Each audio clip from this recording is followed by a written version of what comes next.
Hello guys, welcome to Chapter 10, Short-Term Decision Making. So as we know, a big part of management's responsibility is planning, right? That's one of the first responsibilities we learned about in this semester. So planning, we say, is made up of two different categories for time periods.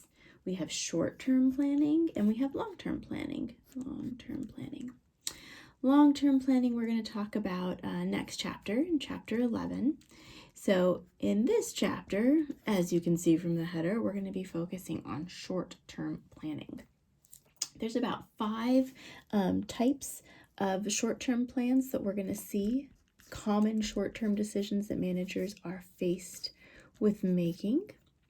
The first one is whether or not to accept special customer orders. This is when a customer approaches you and says if they buy a certain fixed quantity, can we reduce the sales price for them? So that's one common business decision that a manager might be faced with. So we'll see that in this chapter. Another one is the decision of whether or not to make a product or a component of a product internally or to purchase that from an outside vendor. This is also known as outsourcing, right? Do we make it in-house or do we buy that part from another person? So outsource either the manufacturing or a portion of the manufacturing. The third common short-term decision that we'll see managers be faced with is whether or not to keep or discontinue a product or product line. Right? We've all experienced that. We go to the store, we're looking for our favorite product and it's been discontinued. So hopefully there was an analysis behind that management made before making that decision of whether or not to discontinue our favorite product. So we'll look at the calculations involved with that. The fourth one is whether or not to sell now or process further. So that's when we have a good that we're manufacturing that we can stop production at an intermediary phase and sell it as it is or process it further. So think of an example of that, like we go to Trader Joe's and we like to buy the pizza dough in the refrigerated section, and then you come home and you make your own pizza, right? So that vendor, they stopped manufacturing at the process and they just are selling us a bag of dough. Of course, they could continue manufacturing it and spread it out and sell it as a already rolled out dough, or they could completely finish the pizza, right? But they did the analysis and said it was more profitable to stop and sell now rather than incur additional costs to process it to a more completed stage. All right, the next step is helping managers make decisions when they're faced with constraints. Some sort of constrained resources, maybe labor, for example, or machinery, things like that. So these are the 5 situations we will look at in this chapter. Regardless of which particular decision we are looking at, your book identifies 5 steps that we should go through. So steps for decision making.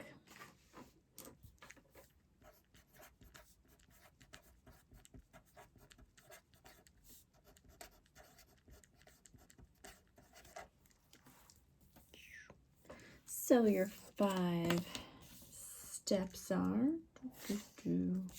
so first identify our goal. What are we trying to achieve?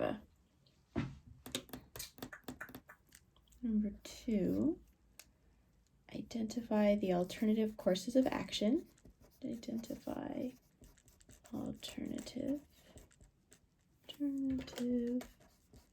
courses of action to reach our goal, right? So for example, if the company needs to buy a car, they need a vehicle, their goal is to secure a car.